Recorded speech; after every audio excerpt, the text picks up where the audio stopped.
In this video, I will show you exactly how to enhance your creative workflow by adding powerful add-ons in Adobe Express. Adding these specialized tools allows you to unlock new features and decorative elements without ever leaving your project. To get started, make sure you have your design open and ready to go.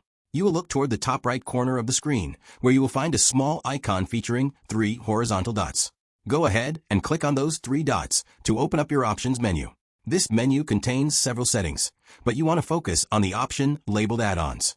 Once you select that, a side panel will slide out showing a wide variety of third-party tools and extra features that you can integrate into your workspace. Take a moment to browse through the categories or use the search bar to find something specific like unique icons, high-quality stock photos, or even special text effects. When you find an add-on that catches your eye, simply click on it to see more details, and then choose the Add or Install option. The add-on will then be active within your session, allowing you to drag and drop new assets or apply unique transformations directly to your canvas.